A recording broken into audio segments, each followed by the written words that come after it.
into the murder of a Bangladeshi waiter.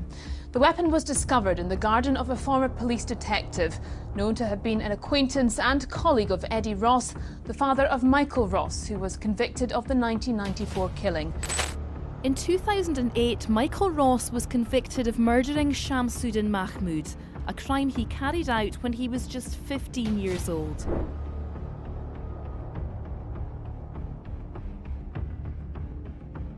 He called himself a hunter, but his prey were people. For over a year, the city of Phoenix lived in fear. Random shootings, no witnesses, and no trace of the killers, until one chilling night, the police finally listened in. My interest in serial killers has never been limited to those on death row. I've witnessed executions myself, including that of Michael Ross, a man with an IQ of 155. He was a brutal predator who kidnapped young women from the streets. We called him the Roadside Strangler. A New York journalist once said something chilling about Ross. If I were walking alone in a dark alley and heard footsteps behind me, I'd be relieved to see Michael Ross. He looked like the boy next door, but beneath that harmless face was pure evil.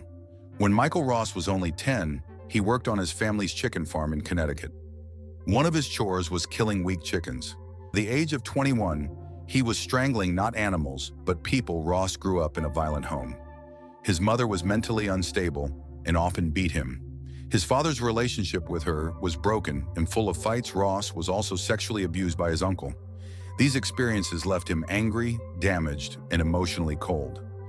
Despite his traumatic past, Ross was smart and hardworking. He earned top grades and got into Cornell University, where he studied economics. There he seemed polite but awkward, a young man who struggled to form real emotional connections. As he entered adulthood, his hidden darkness began to surface.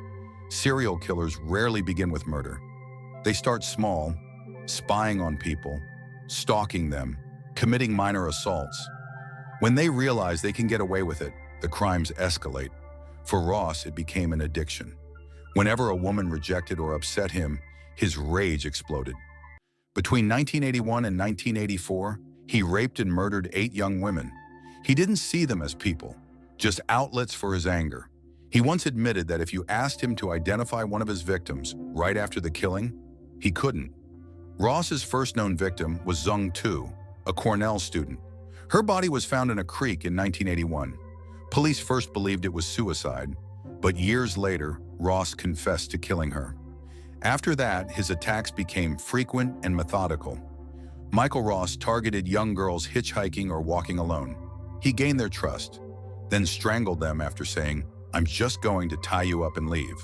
His victims included Tammy Williams, 17, Paula Pereira, 16, Deborah Smith Taylor, Robin Stavinsky, 19, April Brune and Leslie Shelley, both 14, and Wendy Baribeau, 17. He later said only the youngest girl haunted him. Ross was caught after police linked his car to the last murder. He confessed immediately, boasting about how long it took to strangle his victims. In 1987, he was sentenced to death 6 times. After years of appeals, he gave up, claimed to have found God, and was executed in 2005. The Roadside Strangler was dead.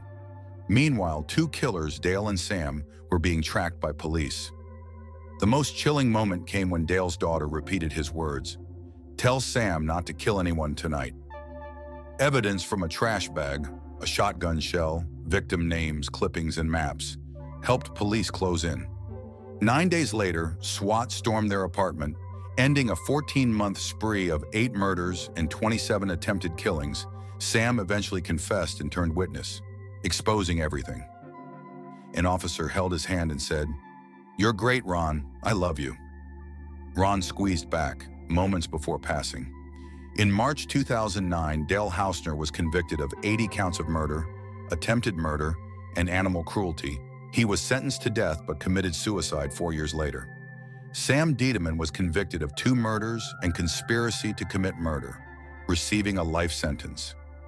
For the victims' families and the investigators, the final verdict brought not joy, but relief. Relief that the nightmare was finally over. If you found this story chilling, don't forget to like, subscribe, and turn on the bell, because more untold true crime stories are coming soon.